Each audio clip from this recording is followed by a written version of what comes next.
So it is my pleasure, very, not only a pleasure, but an honor to introduce our speaker here for the luncheon. The speaker is Alexa Alice Joubin, and she is the inaugural recipient of the Bell Hooks Legacy Award and holder of the Martin Luther King Award. An immigrant from Taiwan, she studied at Stanford before moving east here to the nation's capital. And she's been dedicated to advancing social justice in her teaching and in her research. The Bell Hooks Award is named after the late feminist writer who unfortunately passed away during the pandemic. The award also recognizes Alexa's achievements in, quote, dismantling intersectional systems of oppression through her groundbreaking work that speaks to our moment in history and our hope for the future, end quote. In 2018, she co-authored a book called Race, published by Routledge. In 2021, she wrote a book on Shakespeare and East Asia, published by the Oxford University Press. The book examines adaptations on stage and screen throughout East Asia and uncovers an exciting history of cultural exchange. She's published 23 books on race, gender, cultural globalization, film, and theater studies. She teaches at George Washington. Oh, that's a serious error by me, not at all. Wonderful, Georges.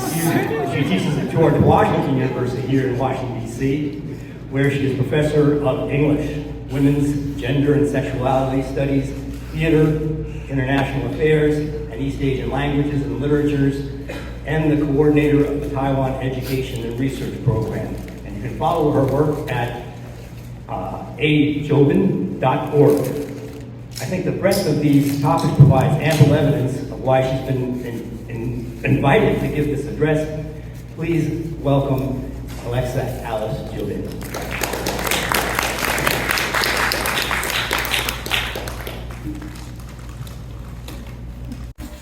Thank you, Evelyn.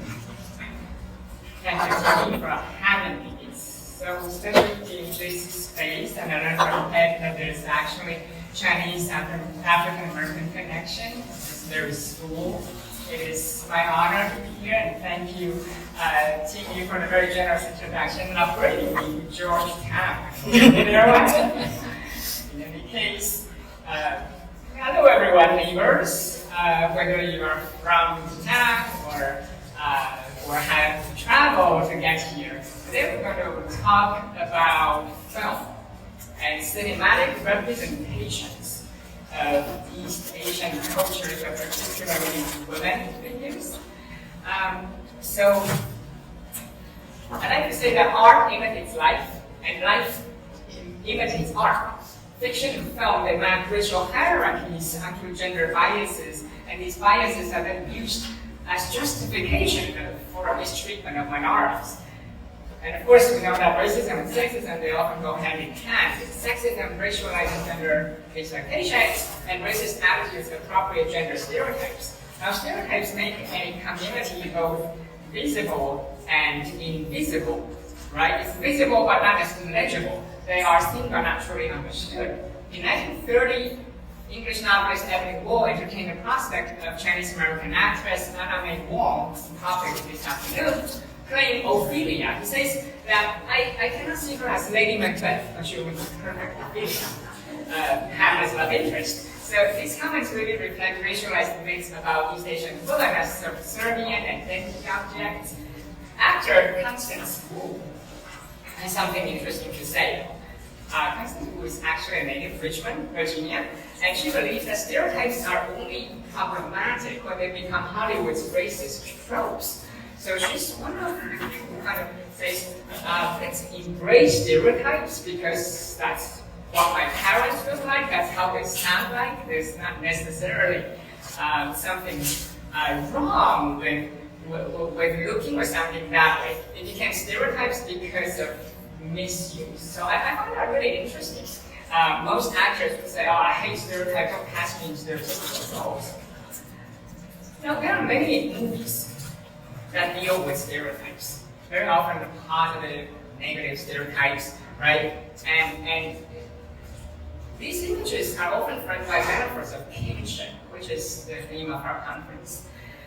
Imagination of kinship on screen include, as you can see, Lee Chung's Be Married, John Chu's Crazy Rich Asians, Lulu Wang's The Farewell, and Lee's The Wedding Banquet, the first Taiwanese American film to be filmed in the US, and Nina Shum's Double Happiness, starring Sandra Oh, among many others. Now, these films frame kinship as oppressive relations that could potentially be emancipated in the right context. I interpret kinship beyond blood relations to include affective structures, material relations, and a narrative structure to bring characters together. So in other words, kinship is not an entity but a dynamic relation.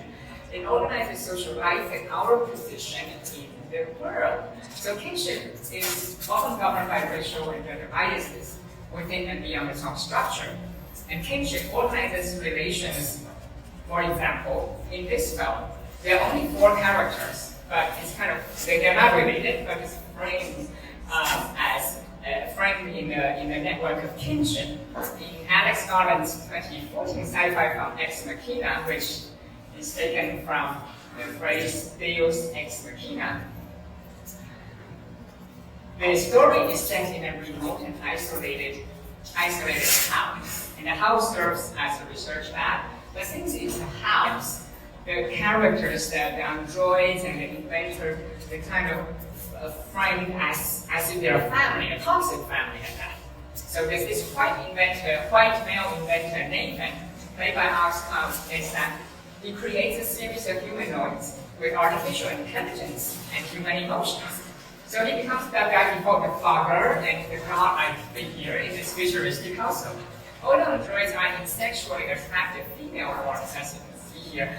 Many of them are East Asian. That's what's so interesting, including Jade, not Sean, but Kyoko here. And complete with human-like synthetic flesh and skin, 5 senses, and full ranges of facial expressions, these androids are indistinguishable from humans. So that's kind of the point. Kyoko, played by Japanese-British actress Sonoya Mizuno, is playing a subservient role. The socially awkward Nathan clearly creates androids to fulfill his fantasies about women. Kyoko is not only designed to do house chores like a living maid, but she's also mute without language function. She can't talk. The scenes where Kyoko quietly makes sushi rolls, wipes the dinner table, and is scolded by Nathan depict a symbiotic relationship between racism and misogyny directed to a woman of Asian descent. Jade, the other East Asian bot, the fembot, she's not mute, so she's more rebellious. She's played by Mongolian actor Anna May Wong. When interrogated by Nathan, Lady Macbeth, she screams to be let out and tries to break the glass box that confines her until her arms break off. Importantly, Jade is nude in that scene, with human skin on but no gloves. Her fingers are the first to disintegrate as she bends the box. She works her arms to the bone, echoing the lyrics of the song I was playing. The lyric says, "Work your fingers to the bone." The portrayals of Kyoko and Jade are directly opposed, but also intricately linked to racism and sexism. Jade is considered faulty due to her human characteristics. Jade's rage leads to Nathan's creation of Kyoko as a more ideal, docile version of Asian femininity. As much as Kyoko is put in a subservient role, Jade's role and body are framed as disposable and interchangeable parts for the greater good. In the final scene, the white fembot, Ava, shown here, repairs damage to her body by peeling off Jade's skin to use as her own. So a bit of interracial reconstruction. Jade remains conscious throughout that process, as indicated by Jade and Ava locking eyes. So that's quite cool. And after this process of self-reconstruction, Ava emerges as human into the society. But Jade is left behind as the ultimate other. Jade is at the end of her purpose here, having served the rebirth of white womanhood. Now, that's a story of objectification, but the objectification of women by men has a very long history. Right? The history that goes all the way back to Greek mythology. as in the story of sculptor Pygmalion, who creates and falls in love with the female marble statue whom he names Galatea, as you can see on the screen here. And the statue comes to life, like that. In Ex Machina, there's an additional layer of racial tension beyond the sexualization and objectification of women. First, in contrast to the mute and docile Kyoko, the white humanoid AI, played by Alicia Joubin, is shown to be far more intelligent, with a large range of human emotions, with full language function. Ava is very articulate, and it can express herself through drawings as well. So these modes of expression are not available to Kyoko for some reason. Ava obeys her creator, but she's far less subservient. She does not do house chores, for example. So both Ava and Kyoko are female, but Nathan treats them differently, reflecting racial bias against Kyoko. Now secondly, historically and in this film, racial differences have influenced gender roles. Strategies for patriarchal domination of people are often replicated in the creation of racialized social hierarchies. The film reflects and critiques the stereotypes that East Asian women are more subservient, for example, and Kyoko suffers from a form of hypersexualization, and she's a victim of both misogyny and racism. There's, of course, another equally disturbing aspect here. The stereotyping of East Asian women as untrustworthy, cunning dragon ladies was not fatal. Toward the end of the film, Kyoko finally rebels against Nathan, and kills him with her sashimi knife, which we know to be very, very sharp. The bloody scene echoes the kimono-wearing Oren Ishii's brutal duel with the bride in Tarantino's Kill Bill. Films often portray Asian women as both attractive and dangerous. So, as we've seen, spring culture solidifies these biases, and racism exhibits a strong visual aspect that fetishizes people's appearances. So the visualization of racial difference adds a what I call spectatorial dimension that makes racism akin to spectator sports. Right? So racism is like spectator sports. Audiences who enjoy the subservient roles played by minority characters, for example, without always being aware of the enjoyment. And adding insult to injury, if you look at this, most film critics overlook Kyoko, and Kyoko is not even on the film poster, as if she's not in the story, even though she's a key part of it. So that means Kyoko does not have a voice in the film, doesn't have a voice in the poster, doesn't have a voice in reviews. So the spectatorial, the great aspect of racism only goes so far. Right? It fetishizes certain bodies, but then kind of erases them from the visual landscape of creators. And so the relationship here between racism and misogyny is really fraught with racialized myths about Asian cultures. Racially motivated hatred manifests itself as misogynist racism, bringing together the toxic ideas that I'm going to go through here. Yellow peril and yellow fever, and then these two concepts also lead to the idea of techno-Orientalism. So I'm going to use these three concepts, yellow peril, yellow fever, techno-Orientalism, to examine the relationship between racism and misogyny.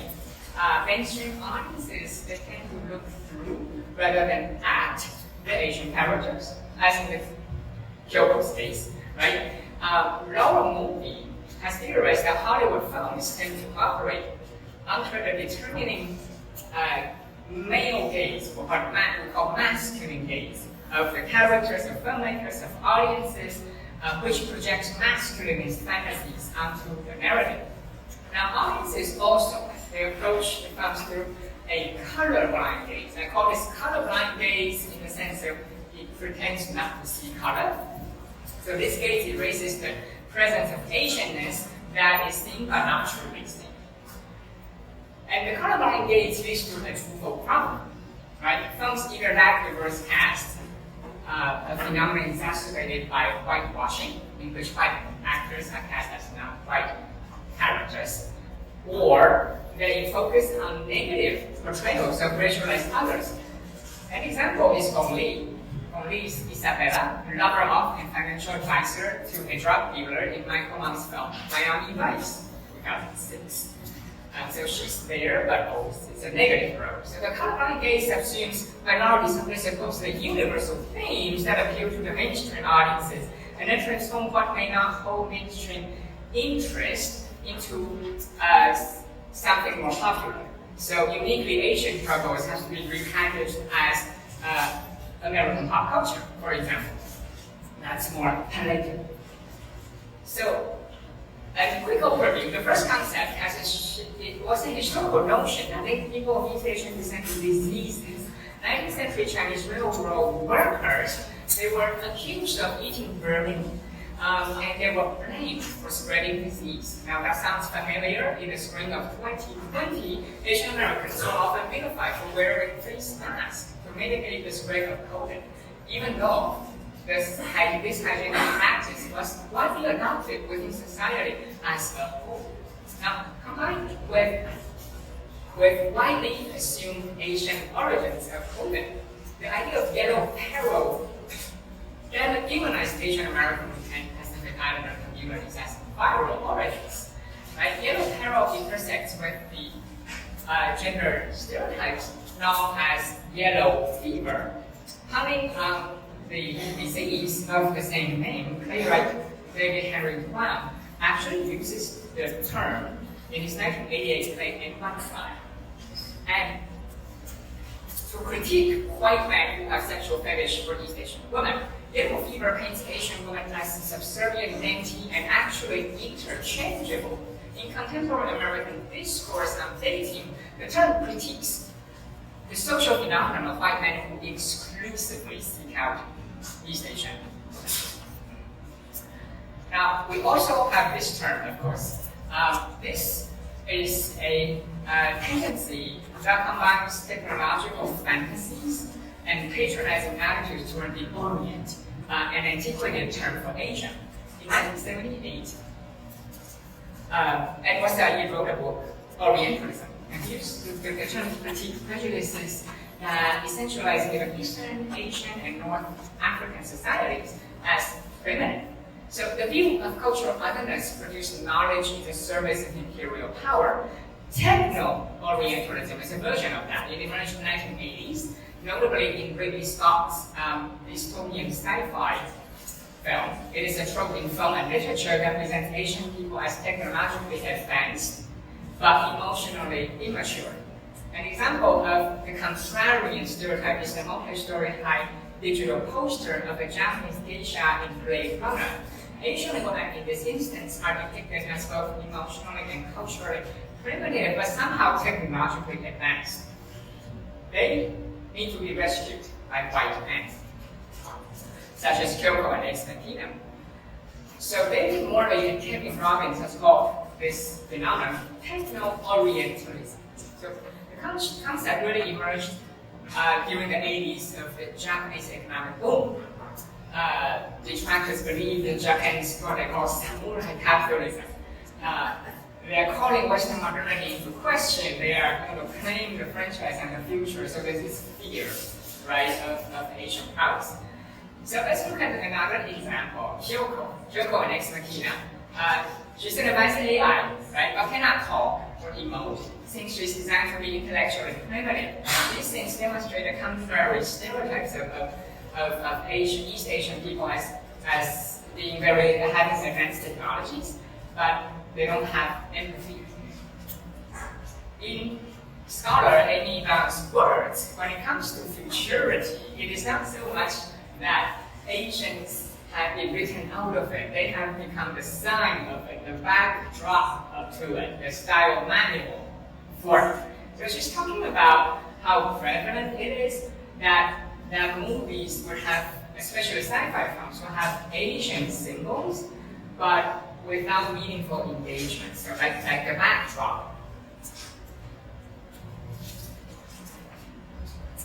So if we were to look at the history of yellow peril in greater depth, the term actually has a history, and at some point, some Chinese intellectuals were using the term themselves in order to promote reform. So it's not something entirely imposed by outsiders. So I have to kind of add that.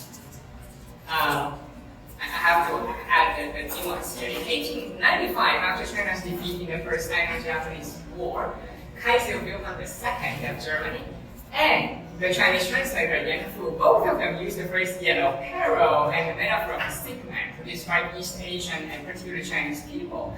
In 1898, the concept became the title of a short story called Yellow Danger by the British novelist Anna May Wong. So the human body here is seen as a microcosm of a nation state. Right? The body is the state. And yellow peril, a metaphor of illness and weakness, is used to describe any kind of people in a mechanistic way of imagining race. In fact, it has been used to depict colonial history. In Weilo's film Fist of Fury, 1972, Bruce Lee's character Chen tears apart a banner that says "Sick Man of Asia." The Hong Kong film, set in what is known as a century of humiliation, is one of the most prominent references to that phrase in the 20th century. Chinese reformers, they love to use the phrase. They also use the term century of humiliation to critique the subjugation of China at the hands of Western powers and even Japan.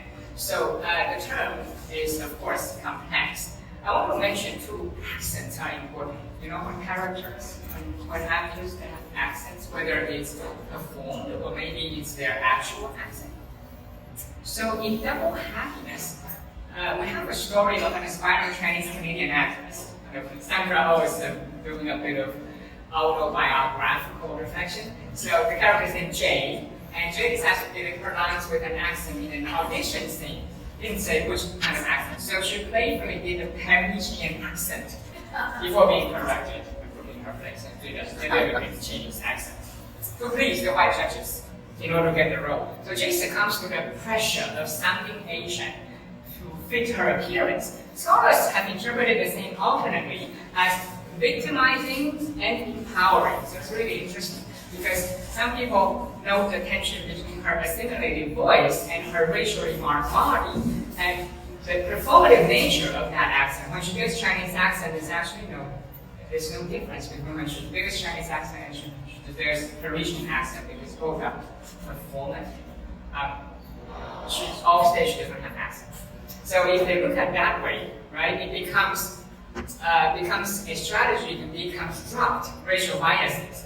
So perhaps that's a more optimistic reading. Others, of course, more traditionally, they say, oh, that's victimizing the Asian character. I point this out to show there's often more than two sides to a story, even if on screen there are moments where we think at first blush, oh, that is so terrible, but perhaps there's resistance going on that we need also to recognize. Now, in a movie, Jade is able to eventually disrupt the limitations of how she should carry herself as an Asian woman. She gets to play a waitress on a TV soap opera without a Chinese accent. The problem is the performance there's a catch because she only has a disembodied presence because she's off-screen. So you have the voice, but she's off-screen. And that hinders her career development, but makes her audience uncomfortable.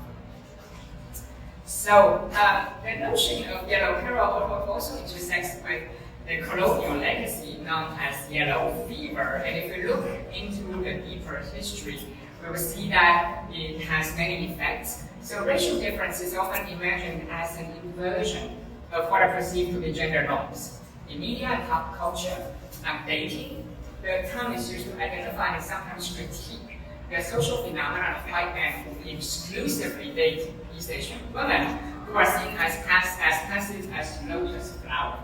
End of quote. Now the fetish was amplified by the US military presence in Asia in the 20th century. The combination of yellow peril and yellow fever, they appeared on screen as in the early 20th century as it found its way into American silent cinema.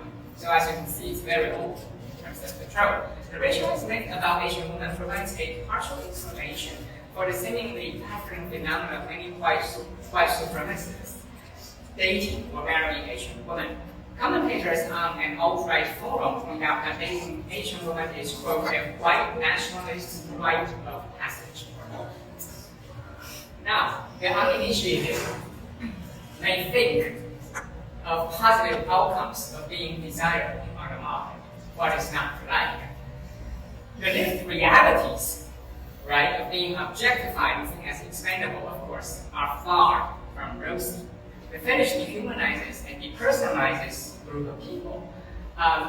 They are not identifiably individuated. They are subject to perception of fungibility, a term Martha Nussbaum uses to theorize the consequence of objectification. She says that when you become fungible, your life is no longer valuable because you are like a cog in a wheel machine part, right? You can be replaced. And they all look the same and sound the same. So the bias is reflected in this conception that Asian accents are interchangeable. So there's this idea that all Asian languages sound alike and are indistinguishable from one another. The faces look the same. So the idea of fungibility partially explains the casting of Liu, Zhang Ziyi, and Gong Li as Japanese characters in the movie Evelyn Waugh of Ophelia. While women in general are subject to sexual objectification, Asian women have to contend with an additional layer of oppression in the form of racial depersonalization, which causes racial discomfort. The 2021 tragedy in Atlanta, Georgia, was the turning point when anti-Asian racism emerged into the public discourse. On March 16, a white man killed 6 women of Korean and other East Asian descent and other victims in 3 massage parlors in Atlanta. He cited the, quote, sexual addiction as his justification for the shooting spree, claiming he wanted to eliminate temptation. The shootings stood out due to the magnitude of the incident and the nature of the crime, targeting specifically Asian American women at an Asian spa. Right? So this Asian spa is a site that embodies racialized sexual fantasies. This incident shows that the discourse of Asian American as a model minority or desirable minority only goes so far.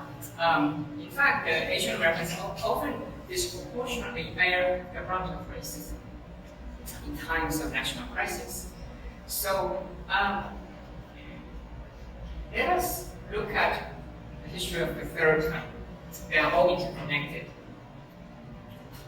In Ex Machina, the mutant android Kyoko prepares dishes that align with her given racial identity, Japanese cuisine, with an emphasis on sashimi and sushi rolls. Further, Nathan explicitly states that he has created Kyoko as a sex doll and a housemaid. Other screen works also amplify the instrumentality of female Asian figures. In the UK series Humans and the Swedish original Real Humans, you have a female android in the lead as shown here. And that is Mia, who is played by Chinese-British actor Gemma Chan.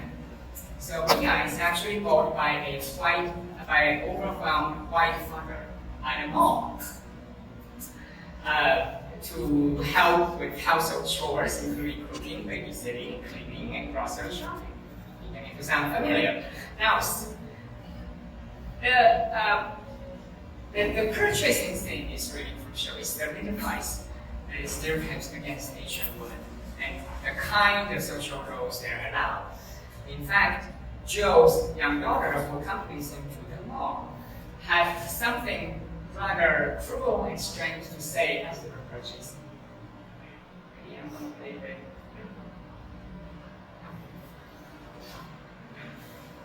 The best thing you will do for your family, plus 30 days return, no questions asked. No, what, Dad? What if she's not pretty? Can we change her if she's not pretty? Just follow the instructions on the tablet, and you'll have it configured in no time.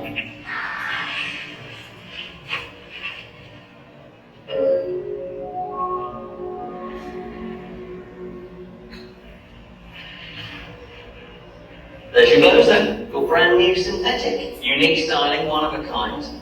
Standard domestic profile install. That'll cover all your basic housework. And you can crack on. Right then. Dandelion 3, Waterfall 2, Hummingbird 1, Seashell.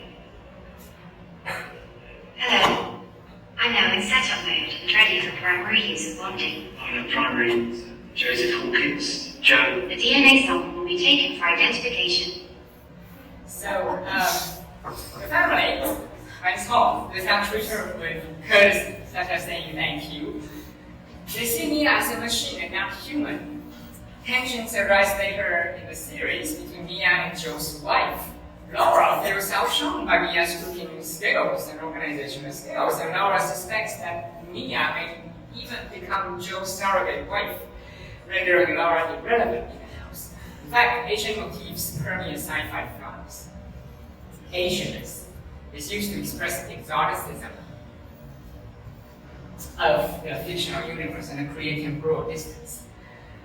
So, contemporary Asian city-state is presented as future cinematic space. Right? Many sci-fi films feature Asian writing as ornamental and indestructible, so as a consequence, the characters become disembodied aliens. Ex Machina and humans, they conflate Asian women with functional objects that one can abuse, subjugate, and sexually exploit without moral burden, and very often are translated to real life, unfortunately. And then these figures become byproduct of Asia's new position in the global economy. They conflate automated productivity also with Asian culture. So all these conflations are quite terrible and requires unpacking. So techno-Orientalism aligns technological and racial imagination of otherness as the flow of capital between Asia and the West increases in the wake of the neoliberal trade policies. So there's techno-Orientalist speculations of an Asianized future. In the 21st century, the anxieties of yellow fever and yellow peril, they have really co-produced techno-Orientalism. Now, as a result, Asian women are presented as threatening aliens, even in films that seem to grant their female leads more agency. Now, race, like many identity markers, is really shorthand for articulating differences. Thinking through gender and race would estrange what is taken for granted. I think that is a good thing, because it will reveal to us what is hiding in plain sight, what is circulating in our culture. So moving forward, I suggest to watch more foreign language films to expand our horizon, urge those around us to watch more foreign language films, so that we can be immersed in non-Western storytelling, and then we can keep an eye out for internal diversity within minority communities. I wanted to know, of course, Hong Kong film industry is quite different now after the new law, but it has for a very long time, according to UNESCO statistics, is the world's third largest cinema in terms of global influence, just after Bollywood and Hollywood, not in terms of sheer number of productions, but influence. That's often overlooked, right? When people engage with, say, world cinema, they tend to think of Sinophone Chinese Hong Kong cinema. And now Western storytelling, it is important to have new types of stories, but for me, equally important is how the stories are told. There are different ways to tell what seem like similar stories. They're actually not similar. If you look at Parasite, the award-winning film, right? The first one to win an Oscar is Korean. They say they transcended the 1-inch space because it's subtitled. It has a strange blending. Some people say Shakespearean. It has a total blend of comedy, horror, tragedy, and lyrical elements all at the same time. And I think it's very healthy to be exposed to that kind of alternate ways to tell a story.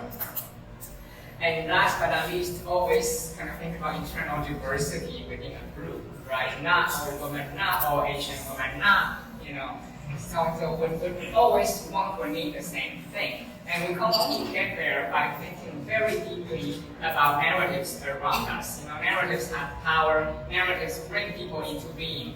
We would not be here if we don't have stories to tell, if we're not telling our own stories. So I'm going to conclude here, and feel free to stay in touch. That's my email. Thank you.